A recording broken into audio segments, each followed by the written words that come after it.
This is joint work with Mark Tomenkin and our group, which just recently graduated, and our advisor Russ. I want to talk about exploiting the complementarity structure of contact to do some more formal stability analysis using our tools called sums of squares. And really, what this is about is taking this algebraic structure that's inherent in the complementarity equations and folding that into our numerical algebraic geometry tools to generate the certificates of stability. So, just some robot videos. This is a video recently shot in our lab of the Atlas robot. We just kind of finished up the DARPA Robotics Challenge trials.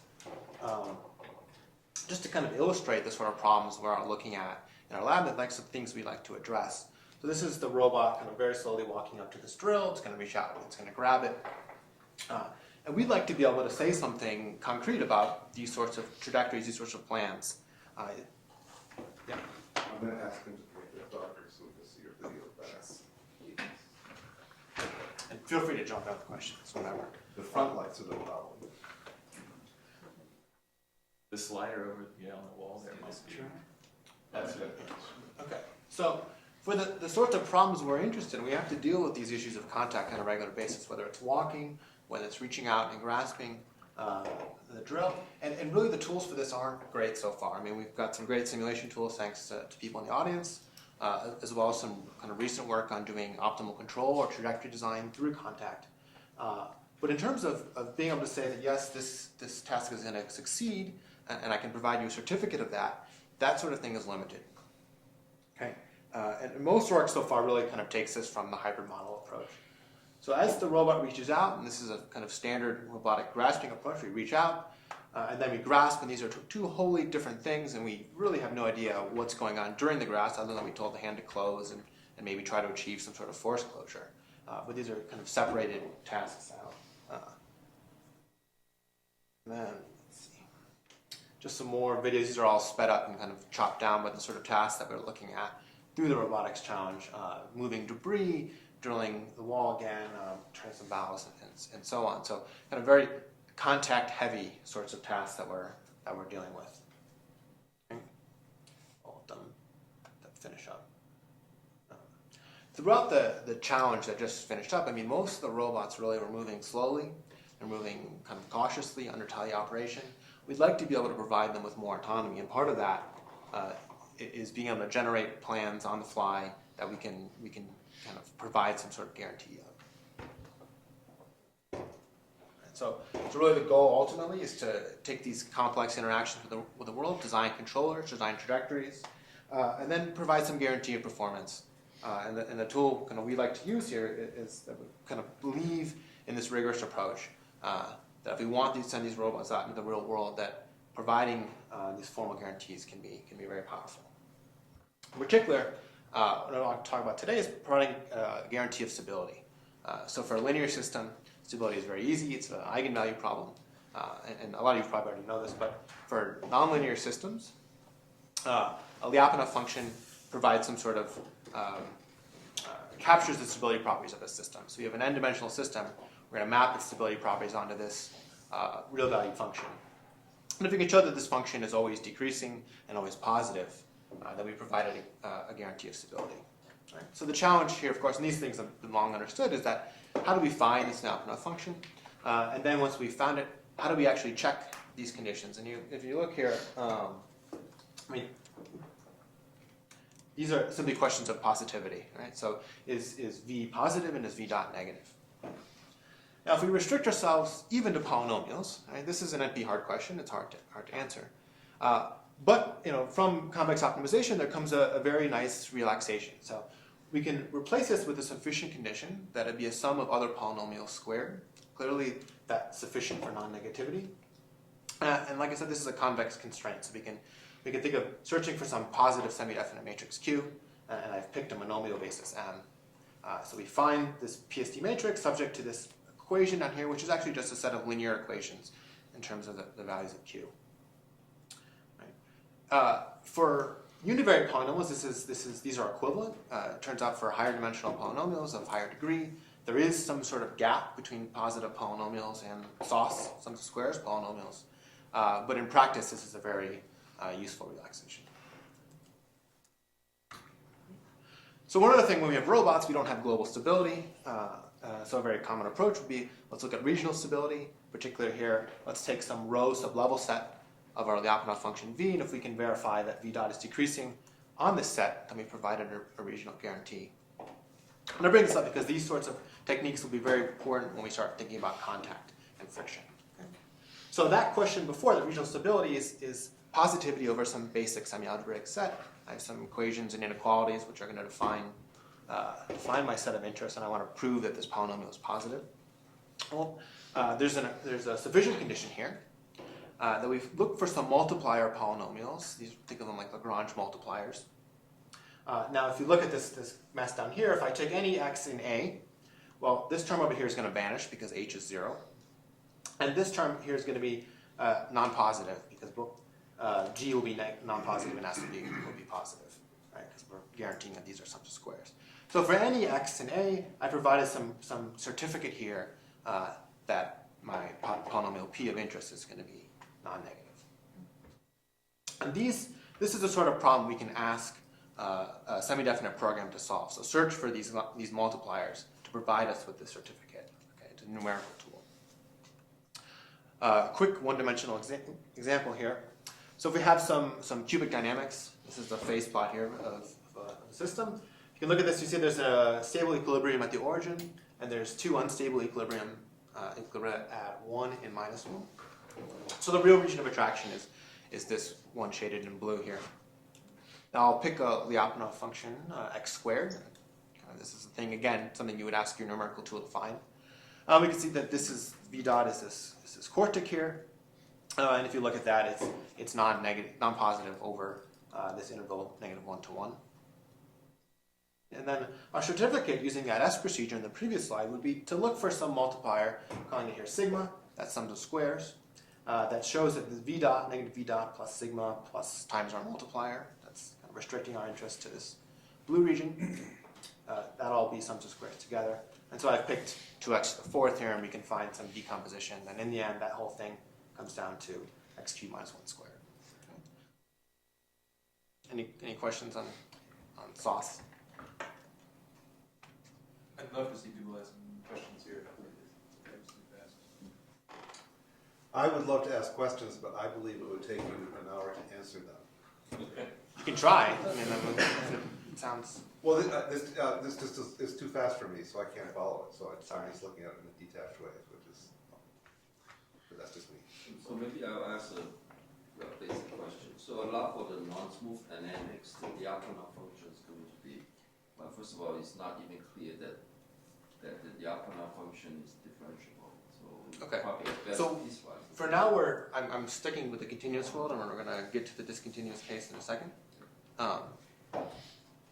Yeah, so hopefully that'll be clear in a minute. I mean, Andy, the question ultimately comes down to, we have some dynamics here. Here, these cubic dynamics. And I've told you a priori what the region of attraction is, but we'd like our analysis to come up with that. But given if I know this, what I want to do is find this certificate V such that V dot is negative everywhere in this region. Right? And you pretend that you don't know the region of attraction for now. Right. Well, I mean, now I know it, and I'm just going to provide a certificate of it. But the numerical tool would come up with this, automatically. So. So the one question is yes, question. How do you enforce the fact that you limit the region of attraction? I'm sorry. So how is that enforced? The fact that you limit the region of attraction. How is it enforced that you limit the region of attraction? Okay, so here, the SOS is global. maybe the question that I can answer here in one sauce program would be find V, all right, that verifies this region of attraction, if I know the region of attraction. And so how have I enforced that? I'm looking for some polynomial where V dot is negative on this region. And that's saying this x squared minus 1, anywhere on this region, that's going to be negative, right? This x squared minus 1 less than or equal to 0 is an inequality, right? That's restricting my area of interest to the blue region. I see. So you need an algebraic definition of the region. Exactly. Which satisfies that it's negative over the Mm-hmm. region. I see. So you assume that such a thing exists, and once it exists, okay, I will. So if I had, this is an interval, I could have also chosen x Yeah. plus 1 and oops, and So there's two different polynomials you're looking for. One is the sum of squares, one is the region. Exactly. That's a should- So here I would be saying look for the multiplier sigma and look for the Lyapunov function given the region. Now what you could do if you actually, if you're trying to look for the multiplier and the region and the Lyapunov function all at the same time, it becomes bilinear. So you do an alternating series of convex optimizations.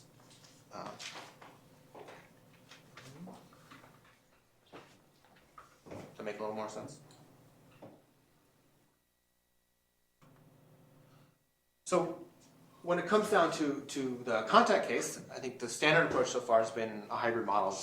If I have a robot with 2 contact points, I've drawn 4 modes here, but really, with sliding, you probably have 16 sliding in different directions. And the approach has been to define a Lyapunov function, one Lyapunov function per mode, and treat the discontinuities like a hybrid model. Okay, so we look for one function in here, and then 3 more here. And then we also have to check that when we jump, when we have these discontinuities, that the function decreases. So for any possible jump, that our jump, our function decreases over the jump. And then so on and so forth. The problem, of course, is that this is going to be exponential. So even once I start having 2 contact points, I have 16 modes, 3 contact points, 64, and so on. These are sort of problems that have been looked at in terms of simulation and planning. But I think it's even worse here. If I want to come up with a trajectory, I only need to reason about the modes that my trajectory might go through or that I want the trajectory to go through. Here, when I want to do stability analysis, I really do have to think about every single mode, every single possible contact case that's nearby. Right? I can't prove stability without reasoning about it. So the goal here is to find a way to do this in a more numerically tractable way. Right? So hopefully polynomial. Right, and we'll restrict ourselves to inelastic impacts here and under the Coulomb friction model. Okay. So the sorts of things we'd like to show are stability of an equilibrium, positive invariance, like more regional stability, something like that. And also we can maybe hopefully prove that if we have some conditions that would be unsafe for the robot to enter, then we can guarantee that we'll never enter that unsafe region. So the framework we adopted in our work, and this was published last year, is that of measured decremental conclusions, which I'm sure plenty of people in the room know more about than I. But it's just an alternative framework that we're going to adopt to deal with the discontinuities. So I'm going to get there in a second. If we have some continuous position q and some velocities v, and our dv has some continuous component v dot and some jump component, and then our Lyapunov condition really comes down to this other d big V here, and we have, again, some continuous component v dot and some jump equation. And the trick now is going to be to show that dv be less than or equal to 0 for anything that could happen. Okay? So nothing has really changed here from the hybrid case. I could write this down and then try to solve this out in each of the possible modes and jumps. But this framework will be useful once we can answer this sort of question. So how? So stability in each individual mode, does that imply stability overall? Stability of where? Stability in individual modes, does that imply stability overall? If you can show, with a few more conditions. I mean, if globally, yes. The examples that show that stability in individual modes does not guarantee stability in the overall system. On what kind of examples? I mean, There are for example, in the control. So, for example, for LCS, complementarity constraints, if you look at stability in separate modes, there are simple examples, but I cannot chime this out.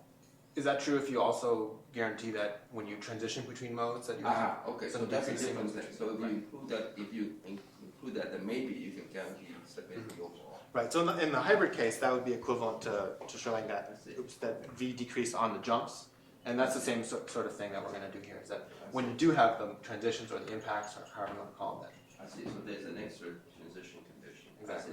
Okay. So here the question is really how do we write this down? Do we write this down one per possible impact, per possible transition? Do we and how do we solve for the contact forces? So obviously everyone knows the contact forces are going to be discontinuous, and I'm going to have to write down, if I want them to be continuous, I might have to write down an exponential number of solutions to this. But the contribution here is that actually it's really easy to write down dv if it's in terms of our state and in terms of our contact force. So I'm not going to solve for the contact forces yet. I'm going to leave these forces lambda as some indeterminate for the moment. I want to say that for any possible lambda, any possible contact force, that my dv is less than or equal to 0. And this is where we kind of can very naturally fold in these complementarity conditions. So thinking back to that stuff on the S procedure, if we can write down some semi-algebraic conditions for our state and for our forces, then we can write down a sauce program. Okay? So for instance here, this standard normal force is positive, and normal force times our distance is 0, and so on. In general, for the robots we care about, the kinematics and the dynamics are going to be algebraic. So these are just, I keep hitting the wrong button. These are just semi-algebraic conditions here in terms of our force, in terms of our state. So by letting the forces What be does semi-algebraic mean? semi-algebraic would be a set described by inequalities and equations, okay, that are polynomial. Right, so I think this obviously is polynomial in terms of lambda, and then the contact distance is just a kinematic function. No transcendental is algebraic, and the semi is in the inequality.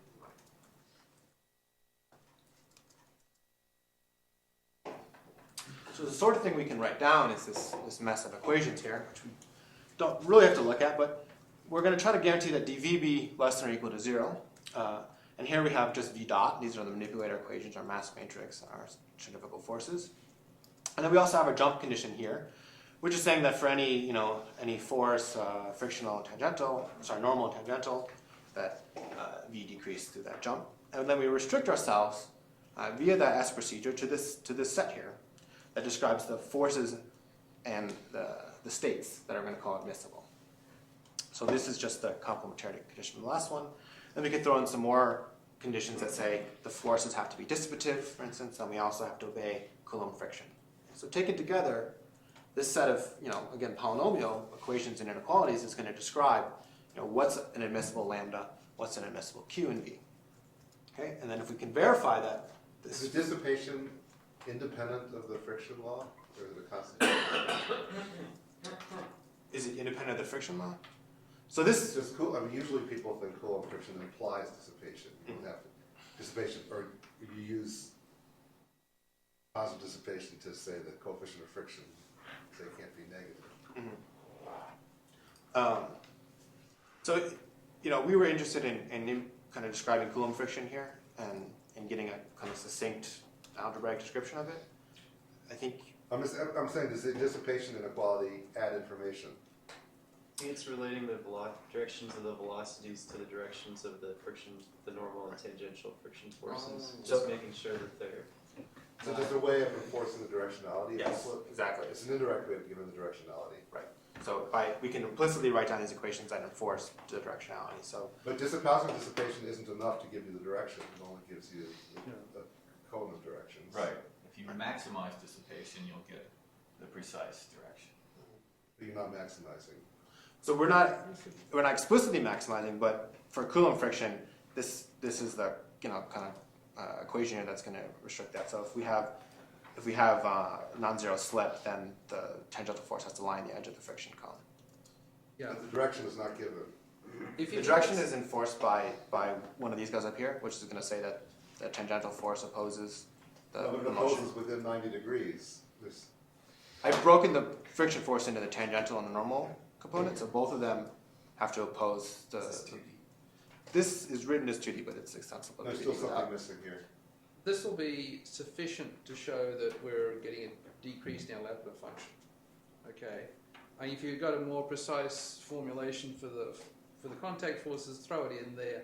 But this is sufficient to guarantee stability. This is all you need about the friction law. You're not using this to be the friction law. Right. Exactly. I'm not ever going to try to solve for the contact forces here. That's not something I'm going to attempt to do for this analysis. But we do want to show that for any contact force that's physically realistic here, that we're going to have. Assuming the friction law obeys these equalities.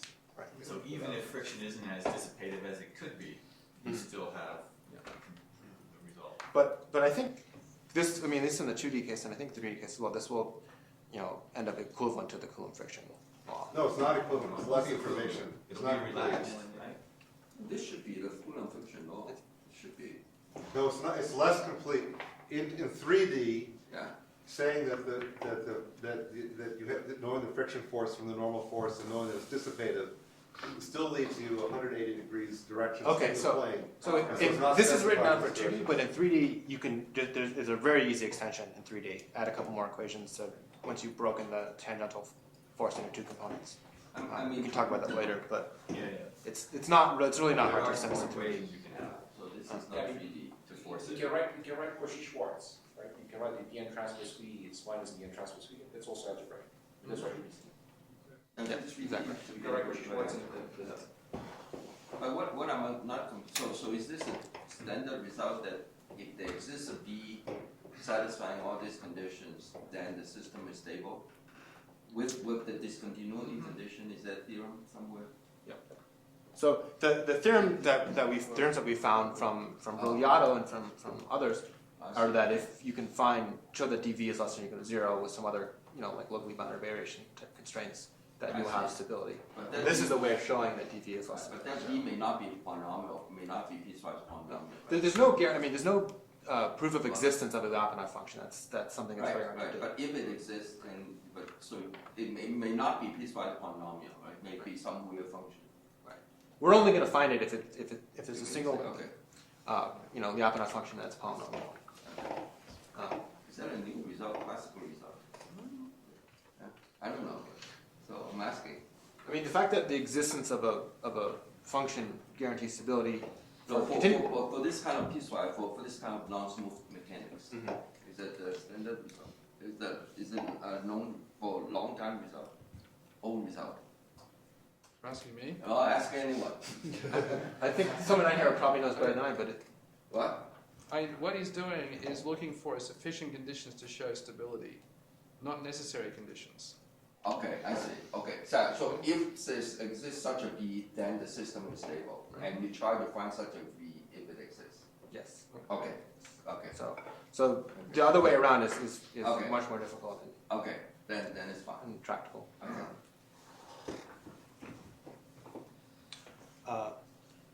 So it turns out there's a couple gotchas when we start thinking of discontinuous systems, especially if we have a non-convex Lyapunov function, which is often the case for the things we care about. If I've found some connected component here, I want to say that this connected component is invariant, and I've proven that dV is less than or equal to 0, and I've got some sublevel set here. It turns out this is not enough, because I could have something like this. I could jump out of my connected component, V decreased, everything looks okay, but somehow I've left. So we need one more thing here. And this is another sufficient condition, not necessary in general. For some specific cases it's necessary, but in general just sufficient. So we want to find some path from our pre to post-impact states and just say V decreases on this path. Okay? It turns out this is good enough. So that jump out of the set, we're not going to verify that. We are going to verify something within the set where we've decreased. We possibly give up something. So to get from pre to post-impact state, we have to climb back up the hill here. So we wouldn't be able to show that. Like I said, so in general, this is sufficient, but maybe not necessary.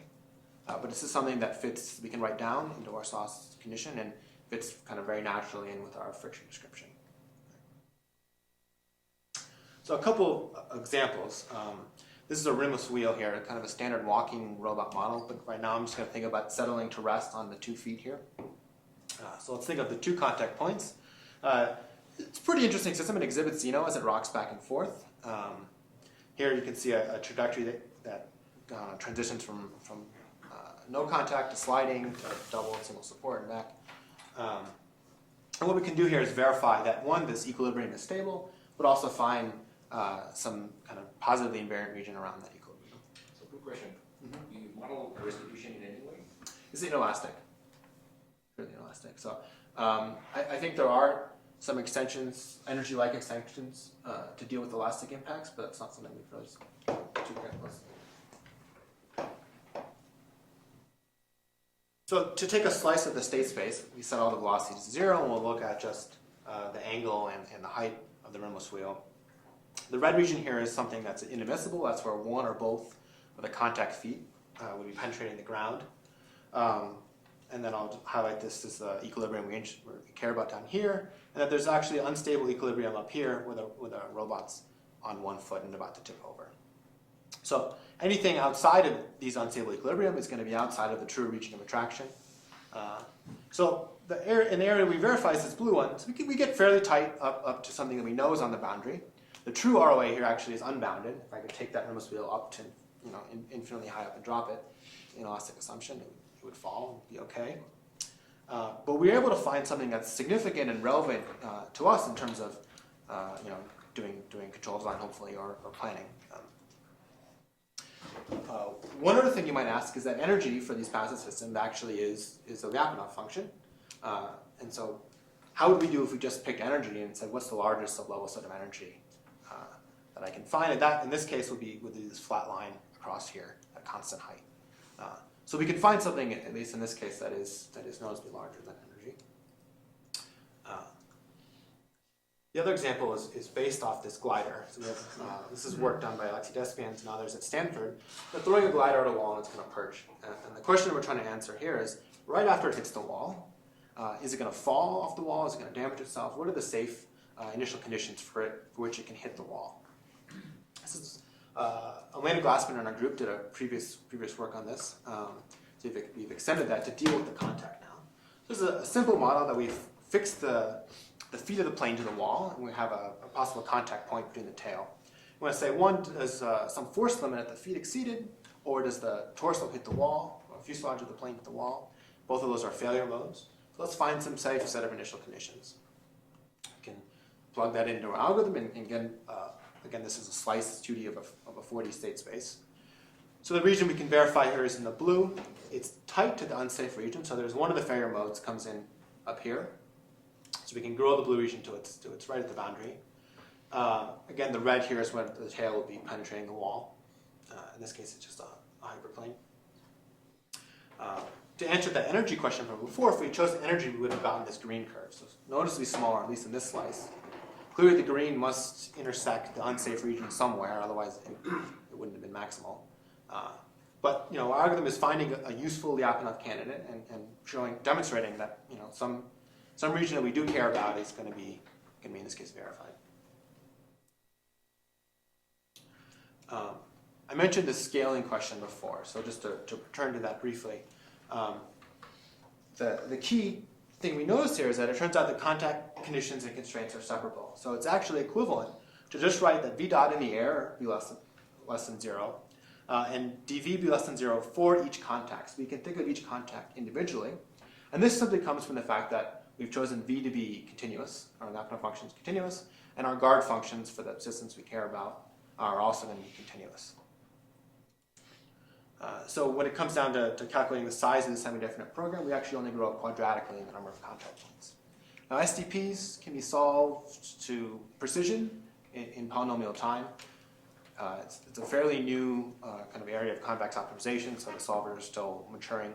And in practice, that polynomial can be quite large. So these can still take a little bit of time to solve. The Rimless Wheel example, for instance, now takes about 10-15 minutes to come to convergence.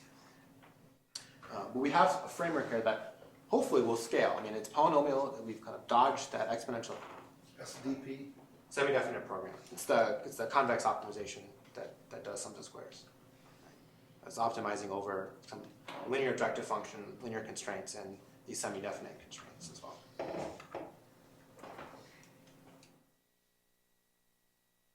So some of the work in progress is to take this sort of thing and extend it to do control design. Aniruddha Majumdar and our group and others have done alternations, or essentially you find some controller that maximizes your region by alternating between searching for a control law, searching for an Lyapunov function, go back and forth until convergence.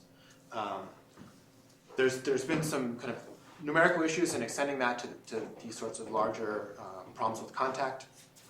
That hopefully we'll be able to overcome soon enough. I think there's a lot of structure still in the system that we're not yet exploiting, some of the algebraic structure of the contact and of the dynamics that we still have to take advantage of.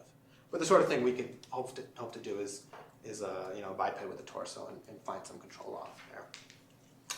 So we can find a region of attraction in this sort of system, but can't quite grow it to the point where we should be able to.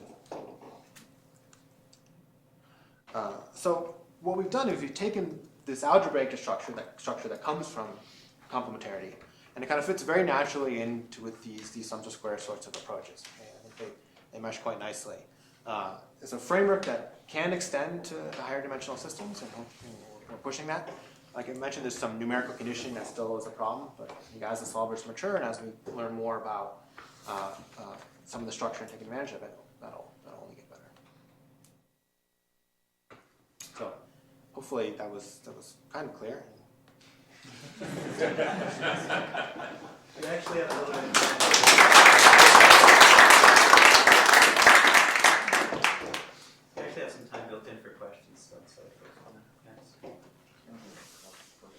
So, if you know V of X, then you can use SOS to find the check non-negativity.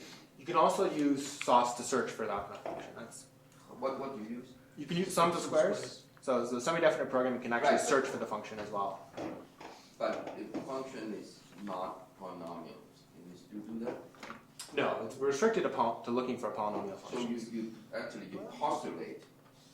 postulate that there exists There exists a function. polynomial. So for systems we care about, so if I have a robot, one I can say the dynamics actually are algebraic for most of the things we care about, okay, with a trigonometric substitution. Right? If I have a control law that at least obeys some potential function and is otherwise dissipative, energy actually is going to be a Lyapunov function, and energy is going to be polynomial. But you So- don't know the order of the polynomial. You postulate that? I also have to choose. I have to fix a degree of the You fix polynomial it. search. Okay. But I will say for most of the things we care about, energy exists. It's polynomial. I can find the degree of it, and it will be a Lyapunov certificate. Okay? Okay, so you So at the postulate- very least, we have energy. Hopefully, we can do better than that. Find something that is more useful than energy as And Lyapunov. energy isn't very useful. I mean, it's useful for your. No, it's not. It's not terribly useful, which is why we're hoping to search for something better. No, but I mean, it's not, gives you nothing.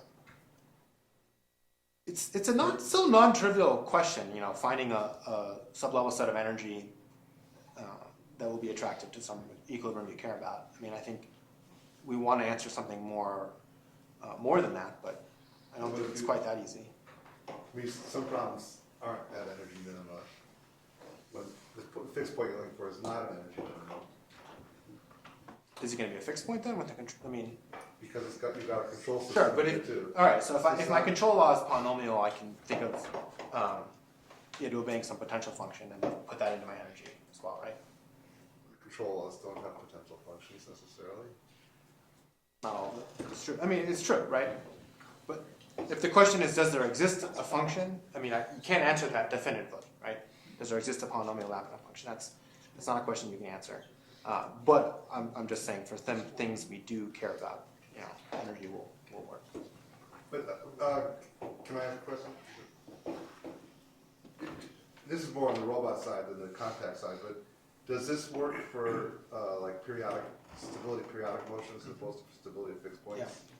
Yeah. So Ian Manchester, for instance, who did a postdoc on our group, did some good work on finding certificates of orbits. So you can do this for trajectories. You can do this for periodic systems. Yeah. He used the hybrid model still and verified explicitly the jump conditions. We haven't actually done the orbital stability via the contact equations here, the complementarity formulation, but I think that's a natural extension. Like the rimless wheel rolling downhill. Mm-hmm. Yeah. Or where the region of attraction. Can you speak a bit to the complexity of solving the SOS? So it is convex. The complexity results I know about are essentially if you use an interior point method, you can get. I'm not asking about theoretical complexity. I'm more, what your experience? Practically? I mean, exactly. How long does it take you to compute this as you increase the size of the problem? What's your experience? So like I said, for the rimless wheel, we do some alternations, and it solves in about 15 minutes.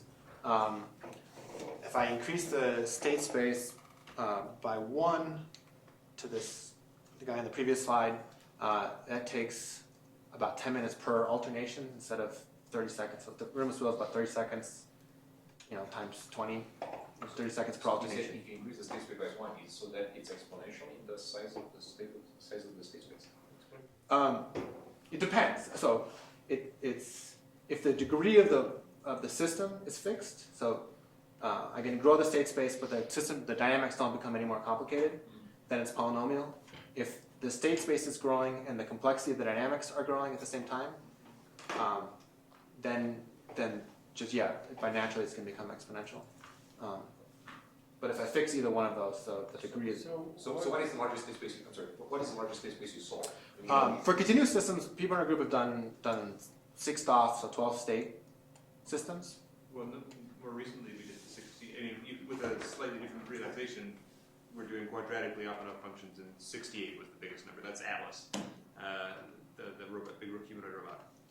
So doing an SOCP. and that took about. That's minutes. But the 6 DOF kind of thing, for smooth systems, there were a lot of numerical challenges initially, and we've come up with pre-processing recipes that have alleviated most of those, and we're now in a good place where we can do 10 or 20 degrees of freedom quickly, so less than a minute. So there are complementarity formulations, you start piling on Lagrange multipliers, and that's where the complexity is coming in. We don't know how to bound the degree of the Lagrange multipliers, and that's where the numerical challenges start piling up. That's the. There are, like Russ was alluding to, there are second order cone program, SOCP, and linear program relaxations of sum of squares that in practice, and for some examples that people have been working at, have done almost as well as the semi-definite program. You can try to use this polygonal approximations of Coulomb cone, right? So that get rid of the drag. It's gonna make things worse. What? It's gonna make things worse. Because you're gonna have too many multipliers. So I guess my question is that, you don't know the transition times, but this postulating the existence of this V function really bypass all those. We're not going to try to solve for the transition times explicitly ever. I mean, Yeah. So we're just going to say that when they do occur, that the function decreases due to the transition.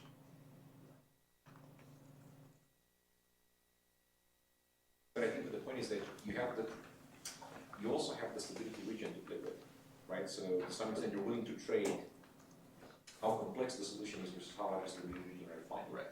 Right, so that allows you to play the game and But it's interesting that you can always find the region is not small. I mean, from the picture, you Right. actually found a pretty sizable region.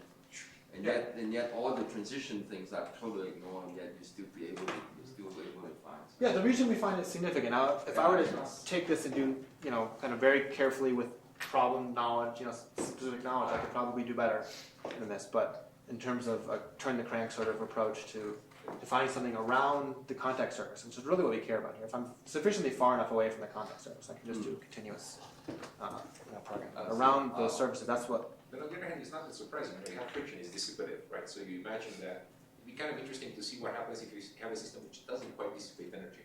It's on the limit of not dissipating energy, and see what happens then. These are very useful things. Don't get me wrong. This is just a curiosity. But kind of out of curiosity about how hard it is to find such regions, one interesting situation would be if you have a system which doesn't dissipate energy that much. So how easy it is for you to find the stability region? That's a good question. I'd love to try something like that. I think a lot of It's a when I try to think of examples curiosity, right? of But things I care about. Rimless Wheel rolling down a ramp is already sufficiently interesting. Right. In that regard. I think you mentioned it briefly, but you said that you use a trigonometric. So your state variables would be like a sine of an angle and a cosine of that angle, rather than. Right. So if I have a robot with a bunch of pin joints, for instance, and instead of theta I use sine and theta cos theta with the restriction that sine squared plus cos squared equals 1, you can get this in it. It turns out for that sort of substitution, the sine squared cos squared equals 1 doesn't add any complexity. You can kind of divide all the polynomials out by that equation.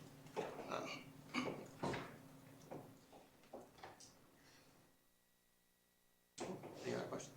Did you say that? Yeah, I thought you said at the beginning that you're assuming perfectly inelastic impacts.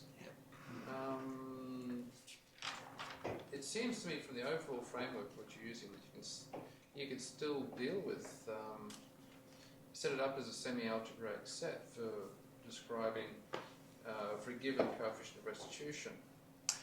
I think so, and I thought some about it, and I haven't come up with anything amazing. I think one approach might be to take a storage function throughout impact. If you have an elastic function that somehow you're storing momenta or energy or something through the impact and then releasing it.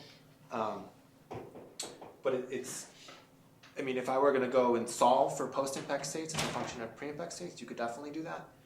But in terms of kind of trying to find a path from pre to post-impact state and then kind of smoothly show that V decreases along that path, that becomes a slightly harder question.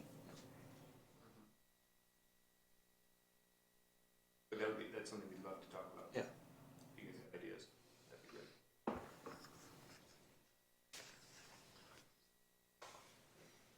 All right, I guess we can head outside for coffee break. Hopefully be